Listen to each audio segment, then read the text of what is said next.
Hello everyone. हमारी planning in India series में आज हम हमारा नेक्स्ट वीडियो देखने जा रहे हैं जो कि है 4th 5 ईयर प्लान। अब तक हमने प्लानिंग के बारे में समझा, प्लानिंग कमीशन नीति आयोग के डिफरेंस के बारे में समझा और first 5 year plan, second, third ये सब देखा, प्लान हॉलीडे भी देखा। अगर आपने नहीं देखा है तो प्लेलिस्ट की लिंक डिस्क्रिप्शन में है, आप देख सकते हैं। ठीक है, तो प्लान हॉलीडे हो गया 1966 से 1969 तक।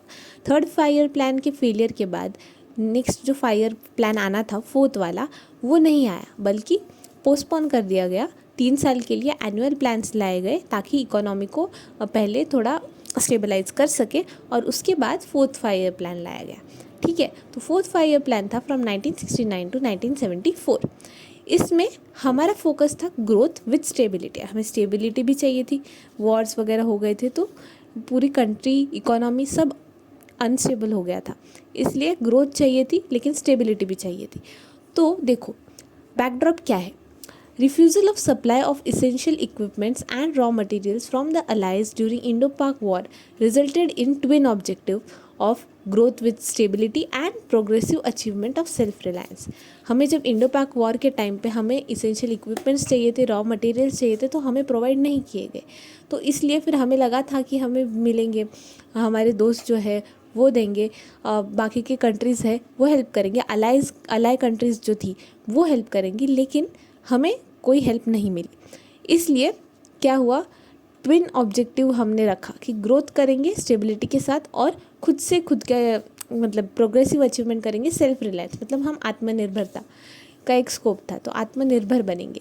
तो यही था progressive achievement of self Reliance, और ग्रोथ भी करना है स्टेबिलिटी के साथ। ये था 2 ऑब्जेक्टिव फोर्थ 5 ईयर प्लान का। ठीक है, मेन एम्फोसिस था कि एग्रीकल्चर का ग्रोथ रेट है वो बढ़ाना है ताकि बाकी की सेक्टर्स भी इससे आगे बढ़े। देखो एग्रीकल्चर अगर डेवलप हो रहा है अच्छे से तो रॉ मटेरियल का प्रोडक्शन अच्छा खासा होगा। मैन्युफैक्चर के लिए जो इंडस्ट्रीज़ हमने खड़ी की थी सेकेंड 5 ईयर प्लान में हमने देखा था, तो उनके लिए रॉ मटेरियल्स लगेगा वो सब। तो वो अगर हमें इंपोर्ट करना पड़े तो हम नुकसान में चले जाएंगे ना। तो एग्रीकल्चर ही बूस्ट कर दिया तो हम हमारा खुद का नेचुरल रिसोर्सेज जो रॉ मटेरियल ये सब बना सकते हैं, फिर सरप्लस प्रोडक्शन होगा तो एक्सपोर्ट कर सकते हैं। इसलिए मेन एम्फोसिस था कि एग्रीकल्चर का ग्रोथ रेट बढ़ाना है हमें ताकि बाकी के सेक्टर्स भी आगे बढ़ सके। तो इस प्लान्स के भी फर्स्ट 2 साल तो काफ़ी अच्छा प्रोडक्शन हुआ, लेकिन लास्ट के जो 3 ईयर्स थे प्लान के, पहले 2 साल अच्छा हुआ, उसके बाद के जो 3 ईयर्स थे पुअर मानसून, बारिश अच्छी नहीं हुई तो हमें इसका नुकसान झेलना पड़ा। ठीक है, इसलिए देखो यहाँ पे भी ग्रोथ क्या हुई, टारगेट तो हमारा 5.7% था, अच्छा खासा टारगेट था, लेकिन वेदर कंडीशंस की वजह, क्लाइमेट की वजह से एक्चुअल में ग्रोथ कितना हुई 3.3%।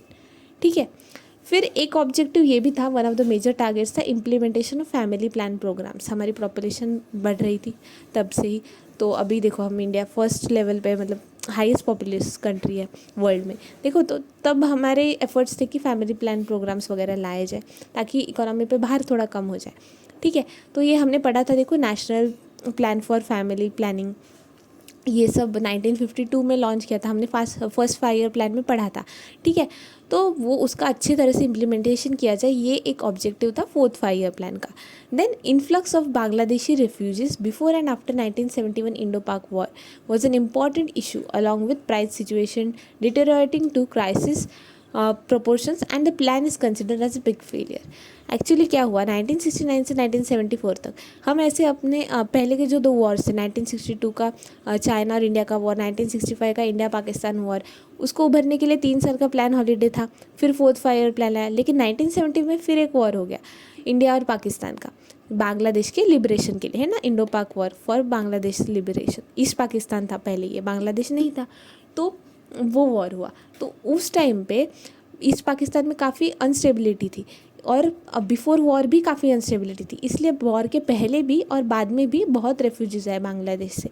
तो हमारी अगर बाहर के देश से भी लोग आ रहे हैं और ऑलरेडी हम हमारी जनता को भी अच्छे से खिला नहीं पा रहे थे, इंपोर्ट्स करना पड़ रहा था, उसमें बाहर के रेफ्यूजीज भी आ रहे हैं, तो इकोनॉमी पे प्रेशर बढ़ गया, गवर्नमेंट मशीनरी पे प्रेशर बढ़ गया। इसलिए ये सब भी रीजंस थे। फिर इसकी वजह से प्राइसेस बढ़ने लगे, महंगाई, ये सब। तो इसलिए ये प्लान अच्छे से वर्क नहीं कर पाया और फेल हो गया एक्चुअल, और ऊपर से क्लाइमेट, पुअर मानसून।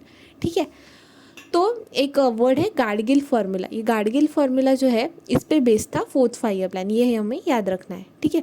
तो डिटरमाइनिंग एलोकेशन, ये गाडगिल फार्मूला क्यों यूज़ किया था, ताकि सेंट्रल असिस्टेंट डिटरमाइन करने के लिए फॉर स्टेट प्लान्स, मतलब सेंटर फंड्स देता है ना स्टेट्स को, तो स्टेट्स के कुछ स्कीम्स है, प्लान्स है, तो उनको सेंटर की तरफ से कितने पैसे जाने चाहिए, कितने जाएंगे, ये सब किसने, ये गाडगिल फार्मूला के हिसाब से दिया गया था, ठीक है। फिर 1969 से अभी हमने 4th 5 ईयर प्लान के बारे में देखा। अब हम एज यूजुअल देखेंगे कि इन सालों में इंडिया में बाकी की और क्या चीज़ें हुई और वर्ल्ड में भी कुछ क्या इंपॉर्टेंट चल रहा था, कुछ मेजर चीज़ें हम देखेंगे, ठीक है। 1969 हमने लास्ट ईयर 1969 का देख लिया था, नेशनलाइजेशन हुआ बैंक्स का।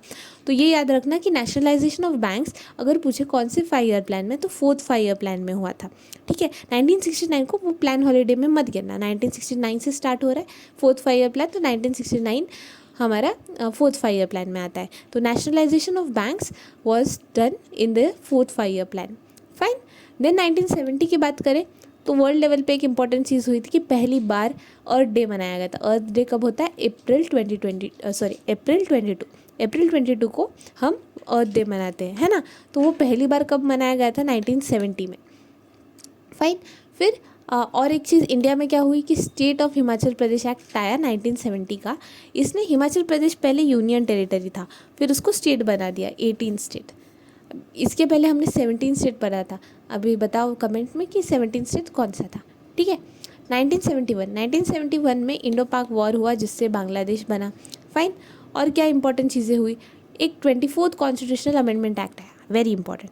24th कॉन्स्टिट्यूशनल अमेंडमेंट एक्ट आया 1971 का। इसने बोला कि प्रेसिडेंट के सामने, देखो अगर प्रेसिडेंट के पास कोई बिल जाता है, हमारे कैसे होता है बिल का पास कैसे होता है, दोनों हाउसेस जो है पार्लियामेंट के, लोकसभा राज्यसभा, इन दोनों से बिल पास होता है और उसकी इधर से भी पास हो गया, इधर से भी पास हो गया, इसके बाद जाएगा किसके पास, प्रेसिडेंट के पास।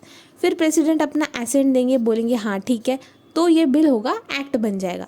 लेकिन अगर इन्होंने ना बोला तो वापस रिजेक्ट हो जाएगा, या फिर ये वापस भी भेज सकते हैं या फिर वीटो पावर कर सकते हैं। तो इनके पास वीटो होता है, absolute veto, suspensive veto, pocket veto. तो ये फिर कभी फुर्सत में पढ़ेंगे। यहाँ पे अभी इतना समझना है कि प्रेसिडेंट को ये सारे पावर्स होते हैं with respect to bills, ordinary bills, ठीक है। लेकिन अगर 24th कॉन्स्टिट्यूशनल अमेंडमेंट एक्ट ने क्या कहा कि अगर ये बिल ऑर्डिनरी बिल ना हो और कॉन्स्टिट्यूशनल अमेंडमेंट बिल हो, मतलब कॉन्स्टिट्यूशनल अमेंडमेंट प्रपोज कर रहा है, इससे कॉन्स्टिट्यूशन में अमेंडमेंट लाना है, ऐसा बिल है, और ये अगर पार्लियामेंट ने पास कर लिया है तो प्रेसिडेंट को इसको हाँ ही बोलना पड़ेगा। तो प्रेसिडेंट साहब का जो वीटो पावर है यहाँ पे नहीं चलेगा, वो रिजेक्ट भी नहीं कर सकते, प्रेसिडेंट को हाँ ही बोलना है। ये कंपलसरी कर दिया 24th कॉन्स्टिट्यूशनल अमेंडमेंट एक्ट 1971 ने। So this is very important. Then और एक इम्पॉर्टेंट चीज़ हुई थी 26th है ये 26th constitutional amendment act in the same year 1971। इसने एबॉलिश किया प्रिवी पर्सेस, ठीक है। तो प्रिवी पर्सेस क्या था, प्रिवी पर्सेस ना देखो, privileges of the former rulers of princely states. जब इंडिया आज़ाद हुआ तो बस क्या इंडिया पाकिस्तान यही नहीं था, पहले बहुत सारे थे ना, ब्रिटिश इंडिया था, तो तब प्रिंसली स्टेट्स हुआ करते थे, ठीक है। बहुत सारे प्रिंसली स्टेट्स थे और उनको इंडिया में मिला लिया, है ना। एंड मतलब उनको ना ब्रिटिश ने चॉइस दी थी कि आप आइदर इंडिया ज्वाइन कर लो या पाकिस्तान ज्वाइन कर लो या मतलब इंडिपेंडेंट रहो, ठीक है। तो इंडिया में जो ज्वाइन हुए तो उनको, उनके साथ जो हमारा एग्रीमेंट हुआ था कि वो लोग अपना राज्य दे रहे हैं, तो उनको क्या मिलेगा ना बदले में, कोई राजा अपना राज्य दे रहा है, मतलब वो राजा का सब खत्म हो गया, पावर ही खत्म हो गया, है ना। तो उनको क्या मिलेगा बदले में, तो उनको पैसे दिए जा रहे थे कि एज अ कंपेंसेशन, कि आपने अपना रूलिंग पावर त्याग के आप इंडिया में शामिल हो गए तो हम आपको कंपेंसेशन देंगे। उसको बोलते थे प्रिवी पर्सेस। तो वो हेरिडेटरी दिया जाता था, राजा बेटा राजा, वैसे तो उनके लिनेज में दिया जाता था, ठीक है। तो अभी 1971 के जो ये एक्ट आया है, कॉन्स्टिट्यूशन अमेंडमेंट एक्ट 26 वाला, इसने ये प्रैक्टिस बंद कर दी और जो प्रिविलेजेस मिल रहे थे वो प्रिंसली स्टेट के रूल को वो भी ख़त्म कर दिए, ठीक है। 1971 में एक और चीज़ हुई थी, ये जो इलेक्शंस हुए थे, ठीक है। तो इलेक्शन कैंपेन में इंदिरा गांधी ने एक नारा दिया था, गरीबी हटाओ, गरीबी हटाओ, ठीक है। तो ये याद रखना, गरीबी हटाओ, ये काफ़ी फेमस नारा था। तो 1971 की इलेक्शन में यूज़ किया था। फिर 1972 में 31st कॉन्स्टिट्यूशनल अमेंडमेंट एक्ट 1972 में आया था। इसने बोला कि लोकसभा जो सीट्स है ना 525 से 545 कर दी, इसका स्ट्रेंथ बढ़ा दिया।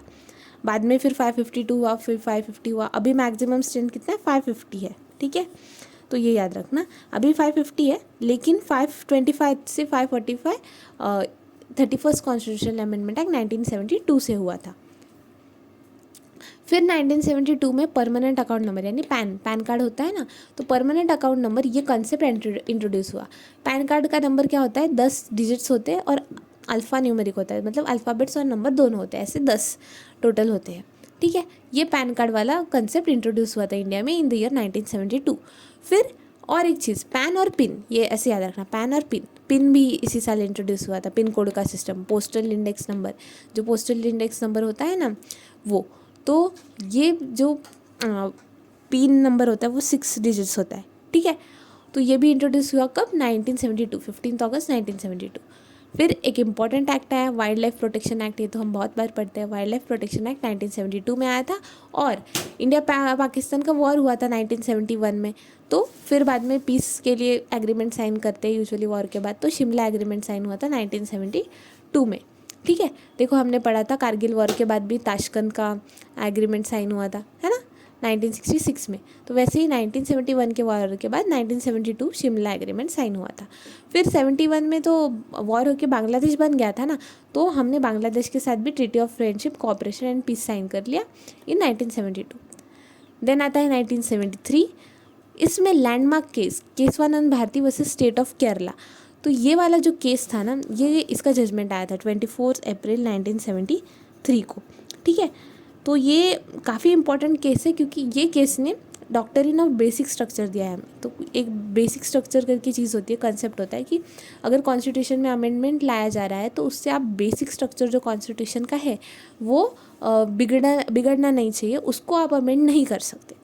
तो ये काफ़ी कंट्रोवर्शियल था, और फिर बाद में ये जाके ये सुप्रीम कोर्ट ने ये वाला जजमेंट दिया और बेसिक स्ट्रक्चर वाला फॉर्म किया।